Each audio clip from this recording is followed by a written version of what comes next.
Du coup, comme je te disais, la première des choses, c'est qu'effectivement, on entend beaucoup parler de la perma-industrie. Toi, tu as sorti un livre, mais beaucoup de gens ne se sont pas encore vraiment penchés sur le sujet pour le comprendre. Est-ce que tu peux nous expliquer simplement, à la portée de tout le monde, ce que c'est les grands principes de la perma-industrie? En fait, la perma-industrie, c'est parti du manque qu'on avait de modèles pour la société qu'on doit faire évoluer.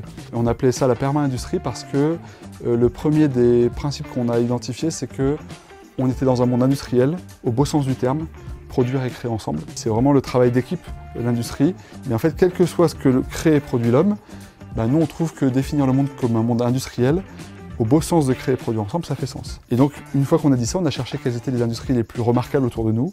Et on a identifié en fait ce qui nous parlait comme facteur clé de succès de la nature, du vivant en fait, pour s'en inspirer dans notre développement industriel.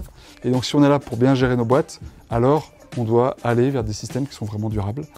Et donc si on se dit ça et qu'on en convient tous ensemble, alors autant essayer, expérimenter et être les leaders de ces sujets-là, plutôt que de prendre le risque d'en être les ringards et de freiner et de lutter contre la marée, dont on sera victime, puisque du coup si on ne bouge pas, et qu'on est d'accord sur le fait qu'il faut changer plein de choses, alors autant prendre le sujet à bras le corps. Comment est-ce que toi tu perçois cette idée de rapport extra-financier, de ces critères ESG? C'est quoi ta perception de cette nouvelle réglementation et comment est-ce que tu l'abordes concrètement dans ta boîte?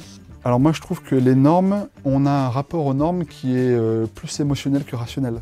Le problème c'est que si on fait des normes et qu'en même temps on ne vise pas la proximité, c'est-à-dire notamment au niveau intellectuel, la simplicité, là du coup on se perd nous-mêmes en fait, ça désengage. Plus une société est normative, moins elle montre notre capacité à nous autoréguler.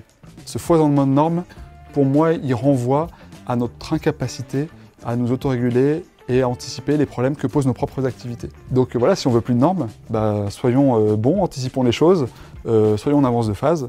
Nous, on espère être en avance sur les normes. Nous, notre défi, c'est pas de subir les normes, c'est d'être en avance sur ce que les normes vont demander demain. Sur un jean conventionnel, l'impact carbone, c'est 32 kg équivalent carbone par jean. Nous, nos jeans unitaires, ils font 16 kg. Et le jean 100% en coton français qu'on a fait l'an dernier, c'est 6 kg carbone.